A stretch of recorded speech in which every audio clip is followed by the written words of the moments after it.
Hello and welcome to the Energy Central Power Perspectives podcast, the show that brings in thought leaders across the utility space to learn more about the latest challenges and trends defining the energy systems across the country and shaping our future. And a quick thank you to West Monroe, our sponsor of today's show. Now, let's talk energy.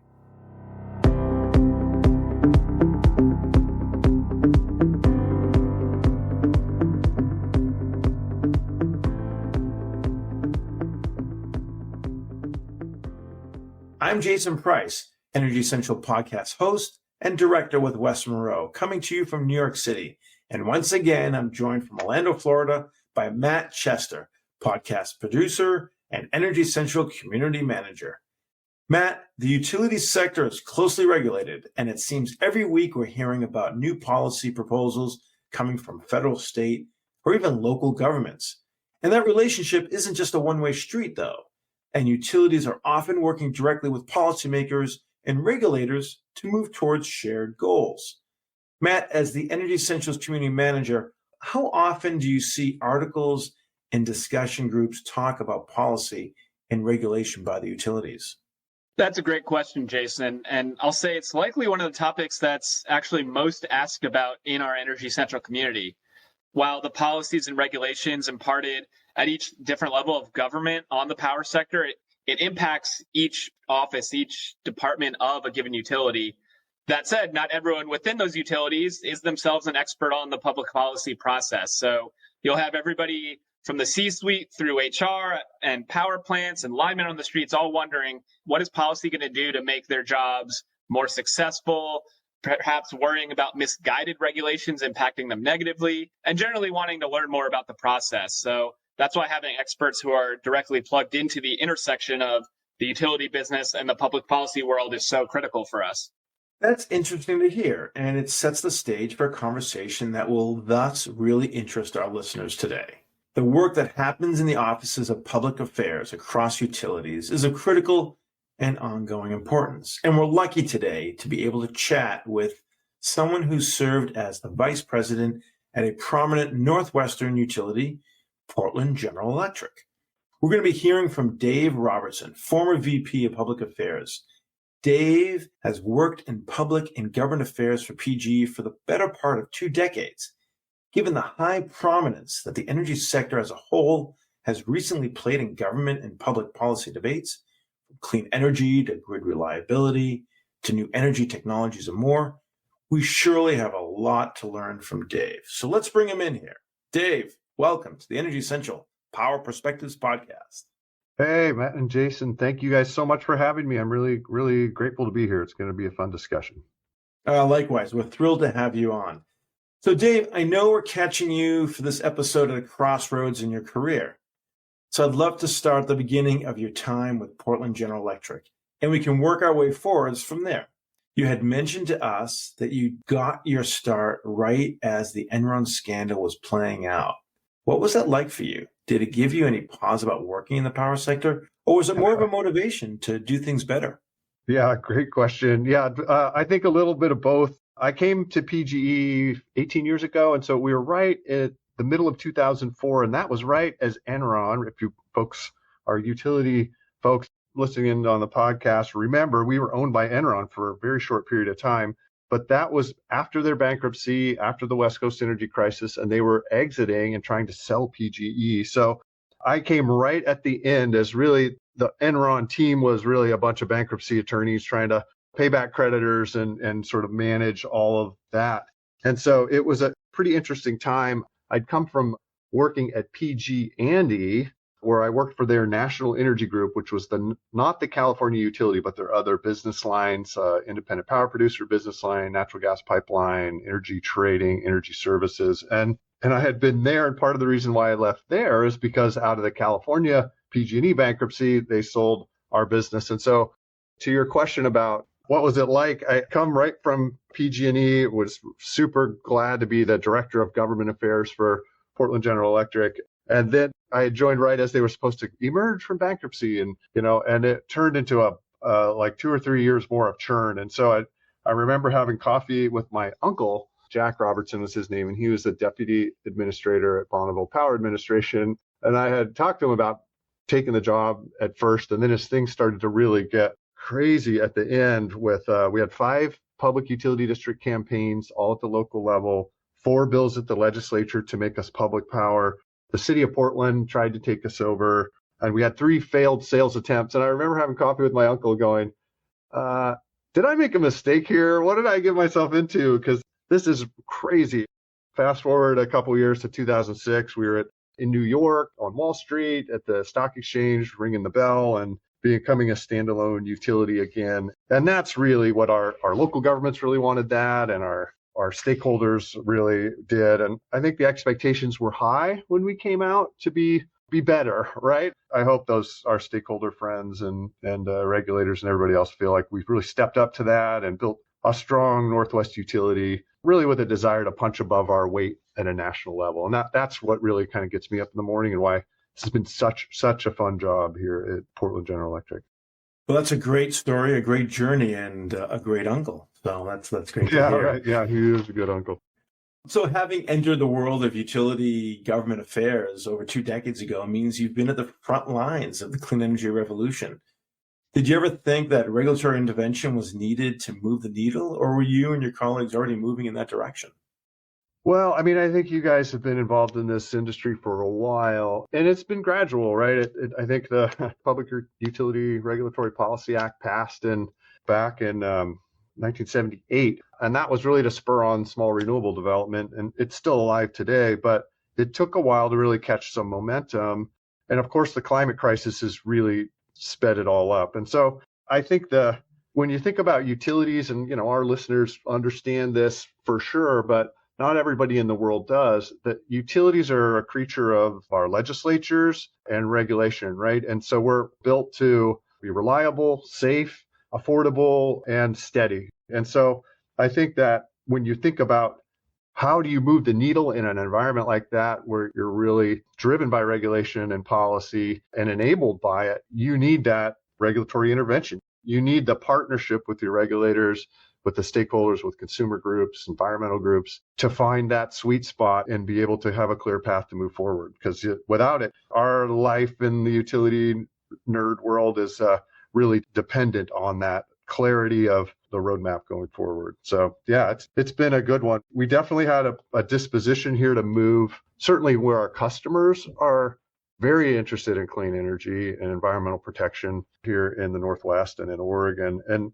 that really fueled a lot of certainly who we are as employees working for PGE, and we're having the customers at our back, helping us push forward. We've been the #1 voluntary renewable energy program in the country for like 13 years running now. And that's the customers, right? Those are the ones that are fueling that. And so I think that regulatory intervention is important, but we've had that customer push for a couple decades now, and that's really helped as we move to clean energy. So Dave, now that you're approaching retirement, I believe in the next couple of weeks, how about look back with the benefit of hindsight and talk about how you would have potentially done things differently? Or would you have a view on what the policies and regulations should have looked like and how they maybe got it wrong at the outset? Yeah, great question. When I think back the last 15 years, I gave a few date milestones on that first question. Independent from Enron in 2006, and in 2007 in Oregon, we did the first renewable portfolio standard bill. So pretty much right away, as a policy guy, I was jumping right from, are we going to be an independent company again, to, all right, let's go on this journey to clean energy. And so there's, of course, our utility listener understands we have more than just clean energy to worry about, right? We've got rights of way. We're trying to get permits with local governments. I'm sure we can talk about that later if you want. We've got all sorts of government actions. We've got hydro projects with water rights, fish protection that we need to worry about. And I wouldn't necessarily say we got any of it wrong. I'd say, as I look back, with the benefit of hindsight, knowing what we know about this climate crisis and how quickly it's accelerating, I'd say we maybe just did things in the wrong order sometimes. And what I mean by that is, at one point, I think we were like 3 years ago, the first RPS for a renewable portfolio standard, that was 25%. In 2007, we closed the first baseload coal plant in the country on the Boardman coal plant. We reached a deal to do that in 2010. And then in 2016, we did a 50% renewable portfolio standard and a bill to get coal out of our rates by 2030.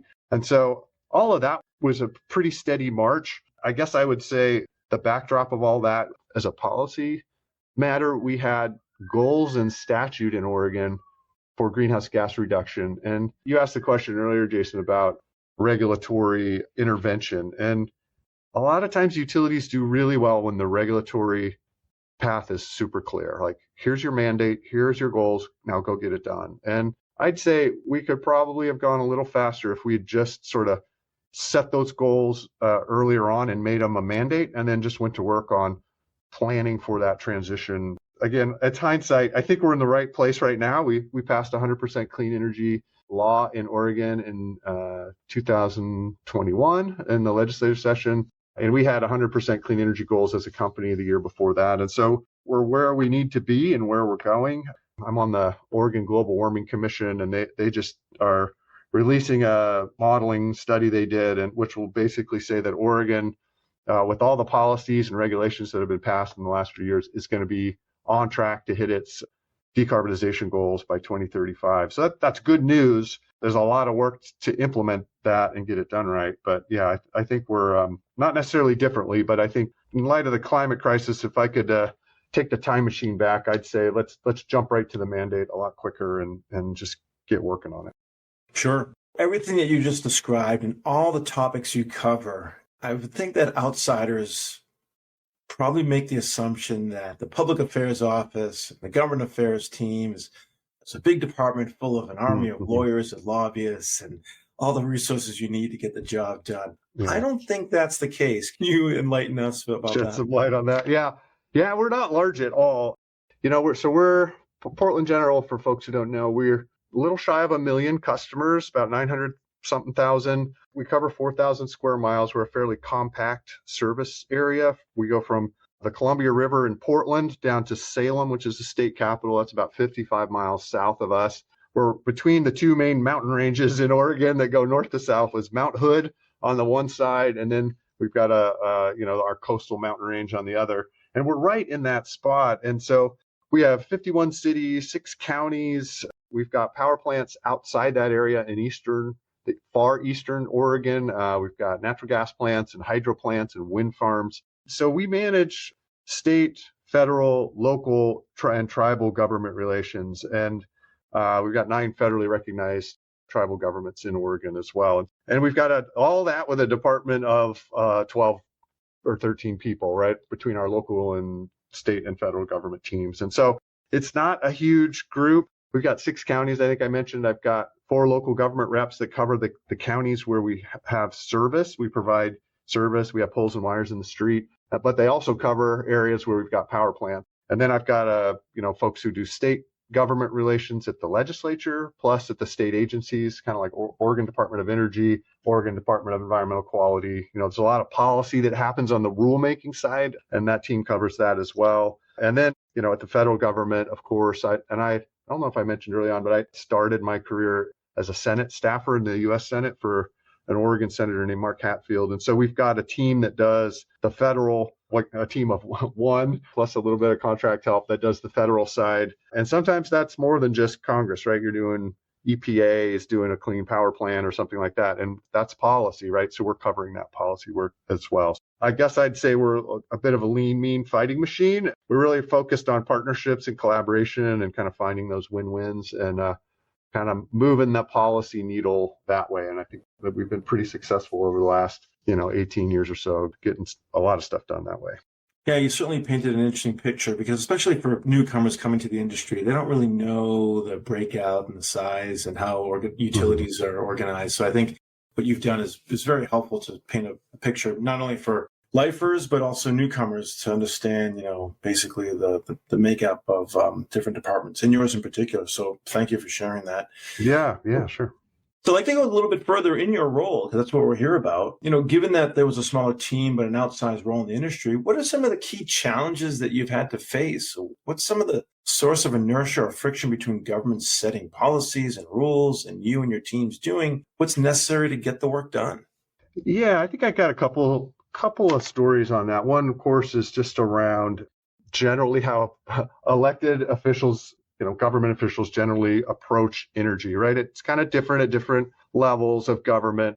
The local governments are practical on the ground. Their, mayors are running into their constituents, which are one of the unique parts of the electric utility industry is our customers are almost a one-to-one relationship with voters, right? And so we're in every house, we're in every business. And so those local mayors, they're the ones who are going to the grocery store and, they've got somebody running into them and yakking at them about something that's wrong in the neighborhood or, oh my gosh, God forbid we'd have them talking about how their utility service is terrible. But those guys are and those men and women who are in those jobs are on the ground. And so the stuff that we work on a policy basis with local governments traditionally and still today are things like permitting and, the basic things that a line crew needs to do its job. Like when are you able to start work in the morning and when do you end in the day and what kind of noise regulations do we have? And, what kind of traffic cones do you have to put up? And, that's all really important for the basics of utility life, keeping the lights on, getting work done, whether you're digging in the street and repairing wires or you're up above on the High Line repairing wires. That kind of engagement with the local government on a policy basis is super important. So you can have friction there if we're not doing a good job with getting out on the job on time, closing down the job on time so people can commute home without the utility trucks in the road, cleaning up a job site. Those little things are where you can catch some friction between elected officials at the local level and the utility. I think when you transition to the state level or the federal level, you really get a sense of the tension between the ambitions of elected officials. So let's say there's a U.S. senator who's got really strong ambitions in wanting to push a clean energy agenda and push the industry to go farther, faster.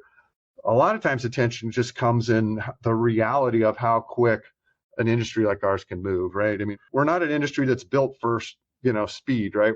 We're more like a cross country or marathon runner than a sprinter, right? We're built for deliberation and analysis and safety and really careful decision making with the partnership with regulators. And so I think when sometimes those elected officials really want us to go fast and, get things done quickly, you kind of hit the realities of a regulatory process and running requests for proposals, for example, renewable projects. And that's just taking a while. And you're having to have all the bidders rebid because inflation's really high, which is actually kind of happening right now. So, I mean, those things you get tension there because we're not really rewarded for going fast. We're more rewarded for being reliable, safe, and affordable at the end of the day, and clean, of course. So those are just a couple examples of how, you see that tension at different levels and trying to do the very diverse work that our utility teams have to do every day out in the field. Sure. Those are great examples. So let's fast forward to today, where Portland General Electric has on the books a commitment to 100% GHG emission-free energy to its residents by, I think it's 2040.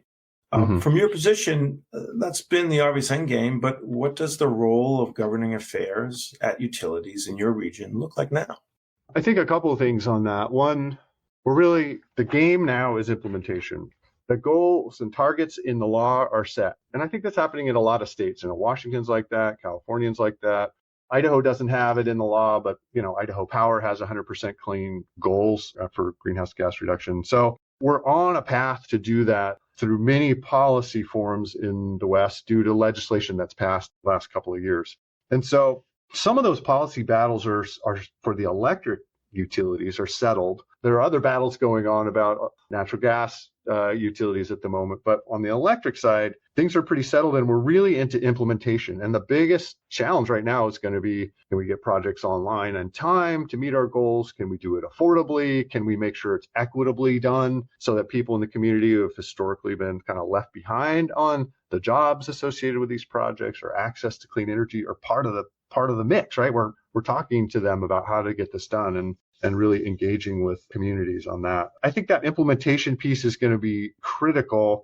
And so the government affairs piece that you're asking about is shifting from sort of that high level policy down to just how are we supporting project development, project siting for, let's say, wind farms or pump storage or other clean energy projects. How are we helping with the distribution side of our systems, right? Because that whole piece of the world, the sort of innovation around the clean grid and solar and distributed generation and kind of relying on customers to turn down their thermostats or being able to do that automatically as a utility. That side of the clean energy equation is going to be super important. And that all that local government work that we do and working with those entities is going to become even more important. So, and we've got cities here, and I should probably mention this, but we've got cities in Oregon who want to go 100% clean before the state targets. So we've got a 80% by 2030 state target, 100% by 2040 clean energy. That's 100% clean energy with the power we serve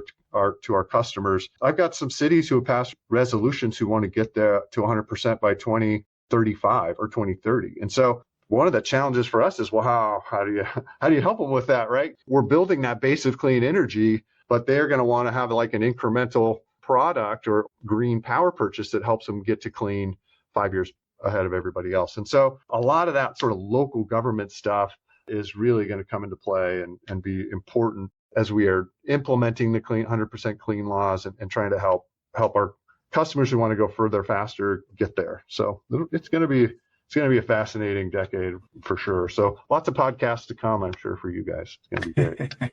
No doubt. Well, when you were listing off those activities that will come out of your office, I would imagine also reporting, right? Just informing the commissions, importing the performance of the results, what's going on, why you're not hitting certain results. I think that there's a reporting component too, I would imagine. That's absolutely true. I think that's always been true for regulated entities like us. I think it's going to be even more true because I think, we're all accountable at some level, right, for making these goals and getting stuff done. And whether you're a regulator at the commission or you're a CEO at a utility or you're a State Department of Energy, there's a lot of expectation about it. And I think that reporting is key. Always a no surprises rule in the government affairs world at utilities, right? You never want to surprise regulators or any of our stakeholders that we're not making it or we're having some struggles. We want to bring them along all the way through because they may have some great ideas to help us get around that, right? And so I think that engagement and partnership is going to be critical. And that reporting is going to be super important. I think the way we gather that clean energy data is a big piece of even internally on how our systems are set up so that we've got the right data gathering so that we can report and be accurate sort of more than a once a year basis, right? You're going to have to report on that a lot more real time. Yeah, sure. We're going to shift for a moment to a different component of the show, but we are going to come back and give you the last word. But we're going to enter in what we call the lightning round, which is where we ask you some questions where we want to learn about Dave Robertson, the person, not Dave Robertson, the professional. We're going to ask you a series of questions. Keep your response to one word or phrase, but feel free to elaborate if you need to. You're not going to lose points from that. So are you ready? Sounds good. I'm ready. Okay. What time of day is best for you to get work done? Morning. If you had a theme song played when you entered a room, what would it be? It's a long way to the top if you want to rock and roll by AC/DC, probably. If you weren't working in energy, what might your career path have been? Government or mountain bike manufacturing. What is your favorite store to register for your retirement party? Hint, hint. A good one. REI, for sure, REI. What are you most passionate about? The climate fight, clean energy, and mental health parity as well. Terrific. Thanks for peeling back the curtain to let us learn a little bit more about yourself. So as a reward for your performance, we're going to give you the floor. And knowing that your peers across the utility industry are listening in, what's the one takeaway piece of knowledge you hope they glean from today's conversation? Thanks for the floor. That's great. I love my utility peers. We have an incredible industry that is super collaborative. We share best practices. We talk all the time.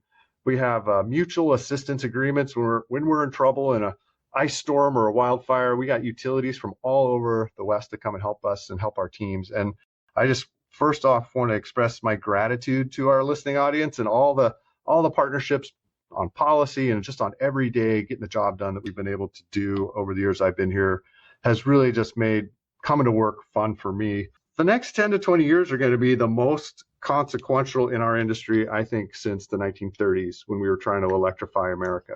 It's an amazing opportunity to build a system and leave a legacy for our children and future generations around a clean energy system that will serve folks for decades and decades to come. And so we can have a huge impact on the planet and, people in our communities. And we always do. I think utility workers have a heart for service, public service, and serving the public. We've got a lot of vets who work at utilities, and our line crews are kind of like our varsity team on the field. I mean, those folks they have got a heart for service like nobody I've ever met. And this is really a chance for all of us to really have an impact on the people that are in our communities, our neighbors and our friends. And they're counting on us, right? I mean, they're counting on us, whether that's policymakers or our neighbor next door, to get it right, to make it clean, affordable, reliable, equitable. I mean, those are all the pieces that I think are just table stakes for us now. We've got a great opportunity to involve people and get that right. And we also have a great responsibility. So I'm super excited by that. I'd say now that I say all those things, I probably, if I were going to ask myself the question, what theme song should the utility industry have in their head when they're doing this? I'm stealing your lightning round question, Jason, but when they're doing this transformation over the next 10 or 20 years, I'd probably say Eye of the Tiger is probably where we should be thinking. Like, we really got to be focused, and it's going to be a lot of fun, a lot of work, and it's just going to be an amazing, amazing couple decades. That's awesome. And that's a great song, by the way. So yeah, right. Well, this is phenomenal. I mean, I think that having the opportunity and privilege to talk to you is really extraordinary. And we speak to movers and shakers in this industry, and I thoroughly enjoyed our conversation today. And I'm really excited to hear what the Energy Central community thinks of this conversation. And I'm sure they'll let us know in the comments section. So thank you so much, Dave, for sharing your insight with us on today's episode. You bet, guys. Thanks so much for having me. And I love your podcast. It's really, really helpful for the industry. Thanks for keeping it going. Well, we appreciate that. And you can always reach Dave through the Energy Central platform, where he welcomes your questions and comments. And we also want to give a shout out of thanks to the podcast sponsors who made today's episode possible. Thanks to West Monroe. West Monroe works with the nation's largest electric, gas, and water utilities in their telecommunication, grid modernization, and digital and workforce transformations. West Monroe brings a multidisciplinary team that blends utility, operations, and technology expertise to address modernizing aging infrastructure, advisory on transportation electrification, ADMS deployments, data and analytics, and cybersecurity. And once again, I'm your host, Jason Price. So plug in and stay fully charged in the discussion by hopping into the community at energycentral.com. And we'll see you next time at the Energy Central Power Perspectives Podcast.